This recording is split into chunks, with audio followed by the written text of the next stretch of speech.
पे आके खूब रो रहे थे। आप रो रहे थे? लड़की कोई धोखा देती है तब दिल टूटता है। नमस्कार, मेरा नाम संगम है और आप देख रहे हैं छात्र एकता मंच। हमारे साथ एक बहुत ही खास इंसान जुड़ चुके हैं जिनका नाम है ऋतुराज जी, और ये अभी बिहार सचिवालय सेवा में असिस्टेंट सेक्शन ऑफिसर के पद पर कार्यरत हैं। तो आइए इनसे जानते हैं कि इन्होंने कब और कहाँ कैसे तैयारी किया पटना में रह करके। आइए इनसे बात करते हैं। ऋतुराज जी, बहुत बहुत स्वागत है आपका छात्र एकता मंच में।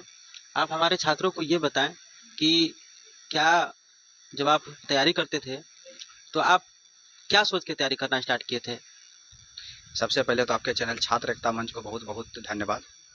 और तैयारी तो कोई भी स्टूडेंट को स्टार्ट करना चाहिए तो पॉजिटिव सोच के ही कि हम कोई निकाल। जब आप पटना आए थे, जब आप पटना आए थे तो 12th कंप्लीट करके आए थे, ग्रेजुएशन करके आए थे? ग्रेजुएशन करके हम। तो जब ग्रेजुएशन करके आप आए थे पटना, तो आप क्या सोचे थे कि हमको दरोगा बनना है कि आईएएस बनना है कि आईपीएस बनना है? मतलब सोचे क्या थे उसमें? नहीं तो उस समय जो हम आए थे तो हम सोचे थे कि एसएससी सीजीएल क्रैक करना है। मतलब ये सोच के ही आए थे? सोच के ही आए थे, लेकिन एसएससी सीजीएल क्रैक हुआ नहीं हमसे।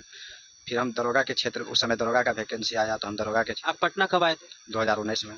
2019 में आप पटना आए तो आपको नौकरी लेने में 5 साल लग गया। हाँ, 5 साल लग गया। नौकरी भी इतनी बड़ी थी। 5 साल लग गया।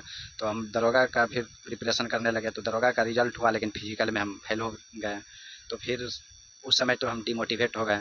जब हम बीएस कॉलेज दानापुर में मेरा फिजिकल था, हम फिजिकल में जब फेल हो गए थे तो गांधी मैदान के बस स्टॉप पे आके खूब रो रहे थे। आप रो रहे थे? हाँ, रो रहे थे। उस समय पूरा दिल ही टूट गया था। क्या लड़की कोई धोखा देती है तब दिल टूटता है? नहीं तो मेरे दिल में तो पहली बार सुन रहे हैं कि किसी का नौकरी नहीं लगा तो दिल टूट गया। नहीं तो मेरा तो दिल ही टूट गया था, क्योंकि हम दरोगा को दिल में बसा के रखे थे, इसलिए दिल ही टूट गया था। फिर बाद में सोचे कि जाते हैं घर, कुछ बिजनेस किया जाएगा। लेकिन 1 महीना ऐसे सोए रहे रूम में, तो फिर क्या मन में आया नहीं आया, फिर स्टार्ट किया अपना तैयारी। बिहार एसएससी सीजीएल 3 का भी फॉर्म। कब की बात है जब आपका दरोगा नहीं हुआ था? जैसे आप तो पटना आए थे 2019 में, तो आप दरोगा में कब फिजिकल में चढ़ गए थे? कब की बात है? कितना साल? 2022 में। 2022 में, मतलब कि 2019 से लेकर के आप 22 तक दरोगा का ही तैयारी करते थे। कभी आपके मन में भी नहीं आया था कि हम बिहार सचिवालय में जाएंगे? नहीं, बिहार सचिवालय में मेरा कभी उतना इंटरेस्ट भी नहीं था, हमको दरोगा ही बनना था, इसलिए हम दरोगा का ही तैयारी कर रहे थे। लेकिन फिर जब दरोगा में जब फिजिकल में फेल हो गए तो फिर आगे ऑप्शन नहीं रहा कुछ, तो फिर आगे बिहार सचिवालय का ही वैकेंसी था, तो सोचे क्यों ना इसमें ही लगा कि इसको ले लिया जाए। लेकिन फिर भी हम मैथ रीजनिंग पे तो उतना ध्यान नहीं देते थे, क्योंकि मेरा मैथ रीजनिंग बचपन से ही सही था और हम एसएससी सीजीएल का छात्र थे, तो मेरा मैथ रीजनिंग अच्छा खासा ही था। तो हम जीके पे बहुत मेहनत कर रहे थे, और हम मनोहला के स्टेडियम में खुद अपना ग्रुप चलाते थे, जिससे कि मेरा जीके जीएस और बेहतरीन होते चला गया। पूरा मेहनत किए, फिर मैथ रीजनिंग तो प्रैक्टिस सेट लगाते रहे, और फिर बिहार सचिवालय सेवा का भी प्रैक्टिस सेट, बीएसएससी का प्रैक्टिस सेट हम प्रेमचंद गोलंबर में लगाते थे जाके दोस्तों के बीच में। आप ग्रुप भी चलाते? हाँ, ग्रुप भी चलाते थे मनोहला के स्टेडियम में, जो अभी भी चलता है। वो अब किसी और को हम दिए हैं। ग्रुप चलाने का मतलब उस ग्रुप को आप ही लीड करते थे? इसका मतलब वहाँ से आप बहुत सारे मेरा ये सवाल है कि सिर्फ आप ही नौकरी लिए बिहार सचिवालय में गए, या फिर और भी कोई सरकारी नौकरी, सरकारी सेवा में गए? नहीं, उस ग्रुप जो चलाते थे तो उसको लीड तो हम ही करते थे, लेकिन उससे है कि सबसे पहले तो बहुत लोग टीचर में, बहुत लोग वहाँ से गया। BPSC teacher? हाँ, बीपीएससी टीचर में। फिर दरोगा 1275 में भी वहाँ से गया है, और सचिवालय में भी 2-3 लोग वहाँ से गया है। अच्छा, सचिवालय तो सब आपके दोस्त लोग ही हैं। ठीक है। तो फिर जब दरोगा आपसे नहीं हुआ तो उसके बाद फिर आप जब इस तरह का माहौल आपके साथ हो तो उसके बाद फिर आप क्या किए? फिर तैयारी फिर से स्टार्ट किए।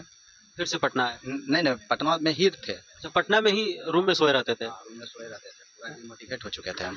पूरा पटना में ही रहते थे, पूरा डिमोटिवेट हो चुके थे। लेकिन फिर 1 महीना के बाद फिर से स्टार्ट किए, और फिर लगे तो एग्ज़ाम दिए, सीजीएल 3 का प्री एग्ज़ाम, तो उसमें पास कर गए। फिर मेंस दिए, उसमें पास कर गए, और उसी बीच में मेरिट इसका अभी आया हुआ नहीं था, तो फिर 1275 में दरोगा का एग्ज़ाम हम दिए थे, तो उसका भी प्री पास किए। लेकिन एक स्टूडेंट का दर्द तो एक स्टूडेंट ही जानता है, तो हम फिर जब इधर मेरिट बन गया तो हम दरोगा का मेंस नहीं दिए। एक सवाल और है हमारा आपसे कि पटना आके कभी आप लड़की के चक्कर में पड़े कि नहीं? मनुष्य है, भटकाव तो थोड़ा होता ही है इसमें। आप भी भटके? हाँ, थोड़ा तो हम भी भटके थे।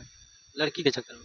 हाँ, लड़की के चक्कर में थोड़ा सा तो भटके थे, लेकिन फिर अपने आप को संभाले। जैसे दिल में दरोगा होता था तो बोला जाता है ना कि किसी चीज़ को भूलने के लिए उसे कुछ अच्छा चीज़ मिल जाए तो उसको भूलने में कोई दिक्कत नहीं। तो मेरे भी दिल में तो दरोगा बसा हुआ था, लेकिन एक ऐसा समय आया कि दरोगा का प्री में रिजल्ट अच्छा नंबर से हुआ, लेकिन फिर मेंस नहीं देने गए, क्योंकि हम इधर सचिवालय में मेरा मेरिट बन चुका था और मेरा रैंक भी अच्छा खास ठीक ठाक रैंक है, 140 रैंक भी आया हुआ था पूरा बिहार में।